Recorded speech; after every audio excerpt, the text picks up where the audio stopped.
एक अति सुंदर महिला ने विमान में प्रवेश किया और अपनी सीट की तलाश में नजरें घुमाई। उसने देखा कि उसकी सीट एक ऐसे व्यक्ति के बगल में है जिसके दोनों ही हाथ नहीं हैं। महिला को उस अपाहिज व्यक्ति के पास बैठने में झिझक हुई। उस सुंदर महिला ने एयर होस्टेस से बोला, मैं इस सीट पर सुविधा पूर्वक यात्रा नहीं कर पाऊंगी क्योंकि साथ की सीट पर जो व्यक्ति बैठा हुआ है उसके दोनों हाथ नहीं हैं। उस सुंदर महिला ने एयर होस्टेस से सीट बदलने हेतु आग्रह किया। असहज हुई एयर होस्टेस ने पूछा, मैम क्या आप मुझे कारण बता सकती है? सुंदर महिला ने जवाब दिया, मैं ऐसे लोगों को पसंद नहीं करती और ऐसे व्यक्ति के पास बैठकर मैं यात्रा नहीं कर पाऊंगी।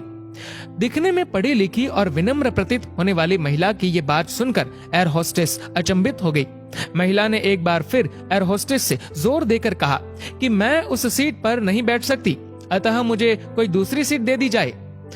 एयर होस्टेस ने खाली सीट की तलाश में चारों ओर नजर घुमाई पर कोई भी सीट खाली नहीं दिखी।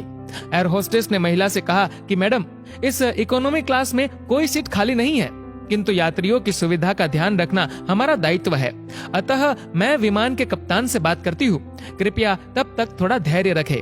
ऐसा कहकर एयर होस्टेस कप्तान से बात करने चली गई और उसने जाकर पूरी बात कप्तान को बताई। कुछ समय बाद वो लौटी और उसने महिला से कहा, मैडम आपको जो असुविधा हुई उसके लिए हमें बहुत खेद है। इस पूरे विमान में केवल एक ही सीट खाली है और वह प्रथम श्रेणी में है। मैंने हमारी टीम से बात की और हमने एक असाधारण निर्णय लिया। एक यात्री को इकोनॉमी क्लास से प्रथम श्रेणी में भेजने का कार्य हमारी कंपनी के इतिहास में पहली बार हो रहा है। सुंदर महिला अत्यंत प्रसन्न हो गई, किंतु इससे पहले कि वह अपनी प्रतिक्रिया व्यक्त करती और एक शब्द भी बोल पाती, एयर होस्टेस उस अपाहिज और दोनों हाथ विहीन व्यक्ति की ओर बढ़ गई और विनम्रता पूर्वक उनसे पूछा, सर क्या आप प्रथम श्रेणी में जा सकेंगे? क्योंकि हम नहीं चाहते कि आप एक अशिष्ट यात्री के साथ यात्रा करके परेशान हो। ये बात सुनकर सभी यात्रियों ने ताली बजाकर इस निर्णय का स्वागत किया। वह अति सुंदर दिखने वाली महिला तो अब शर्म से नजरें ही नहीं उठा पा रही थी। तब उस अपाहिज व्यक्ति ने खड़े होकर कहा, मैं एक भूतपूर्व सैनिक हूँ और मैंने एक ऑपरेशन के दौरान कश्मीर सीमा पर हुए बम विस्फोट में अपने दोनों हाथ खो दिए थे।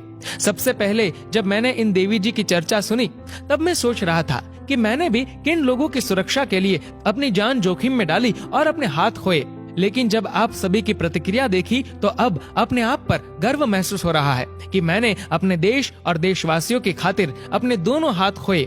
और इतना कहकर वह प्रथम श्रेणी में चले गए। सुंदर महिला पूरी तरह से शर्मिंदा होकर सर झुकाए सीट पर बैठ गई। अगर विचारों में उदारता नहीं है तो ऐसी सुंदरता का कोई मूल्य नहीं है।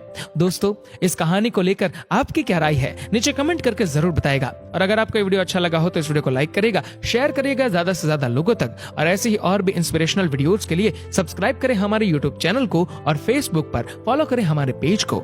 धन्यवाद।